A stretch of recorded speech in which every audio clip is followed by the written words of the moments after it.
नागपूर, अमरावती, यवतमाळ जिल्ह्यामध्ये अवकाळीसह पाऊस, गारपिटीमुळे रब्बी पिकांचं नुकसान होण्याची शक्यता। वर्धा जिल्ह्यात वादळी वाऱ्यासह गारपिटीचा तडाखा, हरभरा, गहू, तूर पिकांचं मोठं नुकसान, शेतकरी पुन्हा चिंतेत।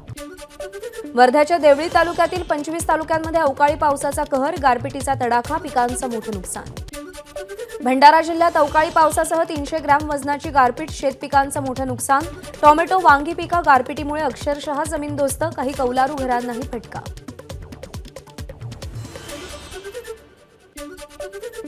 यवतमाळच्या खर्डा, येरणगाव, गोंधळी, गवंडी गावांना गारपिटीचा तडाखा, गहू, हरभरा पिकांचं नुकसान, नुकसानग्रस्त शेतकऱ्यांना मदत देण्याची मागणी। यवतमाळमधील नुकसानग्रस्त भागाची अधिकारी आणि कर्मचाऱ्यांसह आमदार अशोक उईकेंकडून पाहणी, तात्काळ नुकसानाचे पंचनामे करण्याच्या सूचना। गारपिटीनं बाभुळगाव तालुक्यात तूर, चणा, गहू, कापूस पिकाचं मोठं नुकसान। मराठवाड्यात विजांच्या कडकडाटासह पावसाची शक्यता, हवामान विभागाकडून जालना, परभणी तसंच हिंगोली जिल्ह्याला येलो अलर्ट जारी, ढगाळ वातावरणाचा फळबागांना फटका बसण्याची शक्यता। मुंबईसह राज्यभरातून पुढचे 3 दिवस थंडी गायब होणार, 13 फेब्रुवारीपासून राज्यातील गारवा कमी होऊन हिवाळी हंगामाची सांगता होणार, हवामान विभागाचा अंदाज। पुण्याच्या आळंदीतील इंद्रायणी नदीच्या प्रदूषणात वाढ, पाण्यावर विषारी फेसाचा जाड थरंग।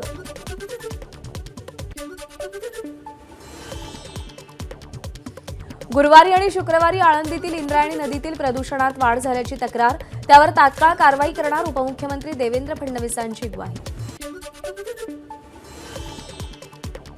पुण्याच्या बालेवाडी क्रीडा संकुलात राष्ट्रवादीच्या अजित पवार गटाचा युवा महामेळावा, पक्ष आणि चिन्ह मिळाल्यानंतरचा पहिलाच मेळावा, अजित पवारांसह छगन भुजबळ, सुनील तटकरेंनी मेळाव्याला उपस्थिती दर्शवली। 15 ते 17 फेब्रुवारी दरम्यान मराठा आरक्षणासंदर्भात नवीन कायदा येणार, छगन भुजबळांची माहिती, तर अजित पवारांना मुख्यमंत्री करणं हेच आपलं स्वप्न, त्यासाठी अल्पसंख्याकांनाही सोबत घेऊन जावं लागेल, भुजबळांचं वक्तव्य। एकमेकांचं पाय खेचणं बंद करा, खेकड्याच्या वृत्तीचं काम करू नका, अडचणी येणार पण काळजी करू नका, हारी हुई बाजी हम पलट कर रहेंगे, राष्ट्रवादी युवा महामेळाव्यात भुजबळांचं वक्तव्य। अजित पवारांना मुख्यमंत्री करण्याचं मिशन आपण हाती घेतलंय, 2024 मध्ये आपल्याला अजित पवारांना मुख्यमंत्री करायचंय, राष्ट्रवादीच्या युवा मेळाव्यात धनंजय मुंडेंचं वक्तव्य। अजित पवारांना मुख्यमंत्री करायचं स्वप्न आहे असं म्हणणाऱ्यांचे अजित पवारांनी कान टोचले, मुख्यमंत्री करण्याआधी संघटना मजबूत करण्यावर भर द्या, अजित पवार यांचं वक्तव्य। लोकसभा निवडणुकीचा प्रचार प्रमुख म्हणून धनंजय मुंडेंची नियुक्ती, खासदार सुनील तटकरे यांची घोषणा। आपण निवडणुकीत उभे राहणार नाहीत, बारामतीचे लोक समजदार आहेत, त्यामुळे ते योग्य तो निर्णय घेतील, शरद पवार यांचं वक्तव्य। पंतप्रधान नरेंद्र मोदींच्या संसदेतल्या भाषणावरून शरद पवारांची टीका, ज्यांनी स्वातंत्र्यासाठी त्याग केला त्या पंडित नेहरूंवर वैयक्तिक हल्ला करून मोदी काय साध्य करतायत, पवारांचा सवाल। केंद्र सरकारकडून ईडीचा गैरवापर, 85% केसेस, विरोधी पक्षाच्या नेत्यांवर, शरद पवारांचा आरोप। पक्ष आणि चिन्ह गेल्यानंतर खासदार सुप्रिया सुळे पहिल्यांदाच बारामतीच्या दौऱ्यावर, पदाधिकारी, युवक आणि नागरिकांशी सुप्रिया सुळेंनी संवाद साधला। बारामतीच्या कराटी येथील सुनेत्रा पवार यांच्या पोस्टरवर अज्ञातांनी शाई फेकली, सदरचा प्रकार लक्षात येताच पोलिसांनी पोस्टर्स काढली, सुपे पोलिसांकडून शाई फेकणाऱ्यांचा शोध सुरू। 2024च्या निवडणुकीनंतर मोदी पंतप्रधान नसतील, खासदार संजय राऊतांची टीका, तर मोदी पंतप्रधान नसतील हीच आमची गॅरंटी, राऊतांचं वक्तव्य। शिंदे फडणवीसांचं पापाचं राज्य, पापाच्या पैशातून आलेलं राज्य, खासदार संजय राऊत यांची टीका। पुण्यामध्ये पत्रकार निखिल बागळेंच्या गाडीवर हल्ला करणाऱ्या गुंडांची परेड का काढली नाही, गृहमंत्री गुंडांचं समर्थन करतायत का, संजय राऊतांचा तिखट सवाल। केंद्रीय मंत्री नारायण राणेंची उद्धव ठाकरेंवर सडकून टीका, तर राष्ट्रपती राजवट कधी लागते याचं उद्धव ठाकरेंना ज्ञान नाही, राणेंचा टोला। उद्धव ठाकरेंनी तुळजापूर मंदिरात जाऊन शपथ घेऊन सांगावं की खोके तुम्ही घेतलेत की आम्ही, शिवसेना नेते रामदास कदमांचं ठाकरेंना आव्हान। संभाजीराजेंच्या वाढदिवसानिमित्त कार्यकर्त्यांनी भावी मुख्यमंत्री असा उल्लेख असलेले पोस्टर्स लावले, नाशिकहून आलेल्या कार्यकर्त्यांनी गाड्यांवर संभाजीराजेंचा भावी मुख्यमंत्री असे पोस्टर्स लावले। सोलापूरमध्ये आज निर्भय बनो कार्यक्रमाचं आयोजन. वकील असीम सरोदे, विश्वंभर चौधरी उपस्थित राहणार. पुण्यातील हल्ला प्रकरणानंतर सोलापूरमध्ये पोलिसांचा मोठा बंदोबस्त. ओबीसी आणि मराठा समाजात सलोख्यासाठी येवल्यामध्ये आज संयुक्त भाईचारा परिषद. माजी खासदार हरिभाऊ राठोड यांच्या अध्यक्षतेखाली परिषदेचं आयोजन. जरांगेच्या उपोषणाच्या पार्श्वभूमीवर परिषदेला विशेष महत्त्व. भाजपचे माजी मुंबई उपाध्यक्ष दिलीप मानेंचा ठाकरे गटामध्ये प्रवेश. उद्धव ठाकरेंच्या उपस्थितीत मातोश्रीवर पक्षप्रवेश. भाजपमध्ये योग्य जागा मिळत नसल्यानं माने कार्यकर्त्यांसह ठाकरे गटात. गुंड शरद मोहोळच्या पत्नीला धमकावणाऱ्या मार्शल लीलाकरचं ससून रुग्णालयातून पलायन.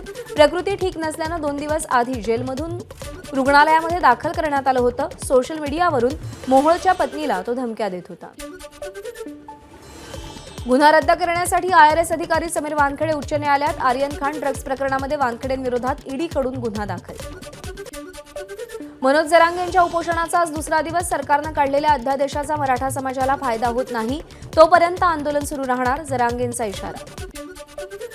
भूमी अभिलेख, मालमत्ता नोंदणी आणि खरेदी विक्रीची कार्यालय, तहसील आणि प्रांत कार्यालय परिसरामध्ये मोजणी होणार. महसूल मंत्री राधाकृष्ण विखे पाटील यांची घोषणा.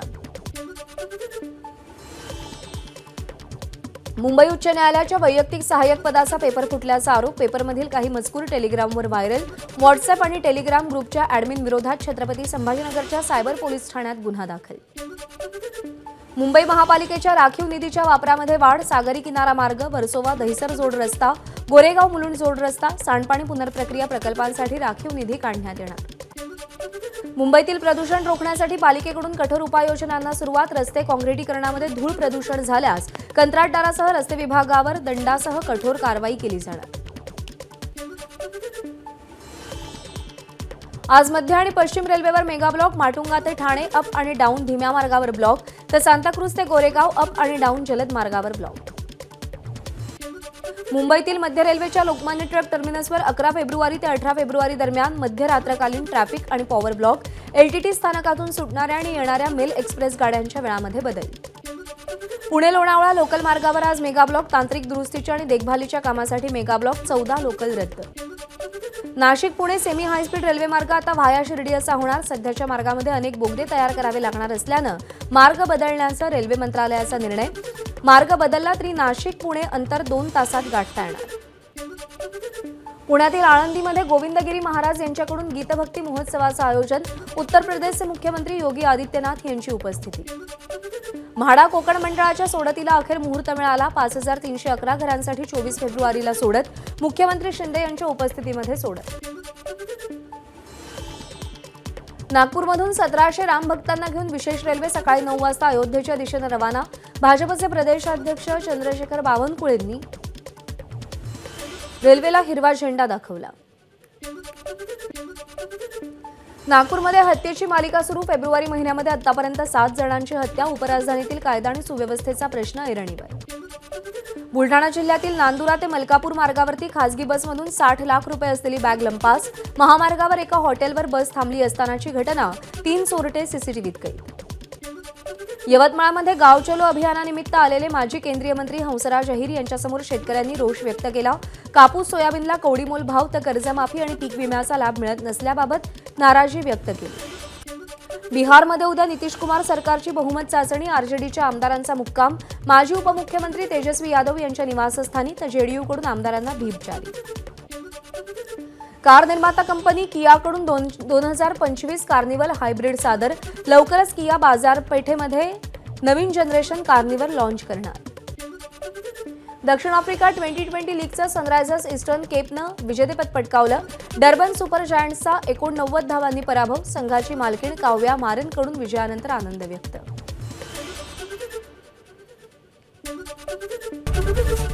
एबीपी माझा, उघडा डोळे बघा नीट.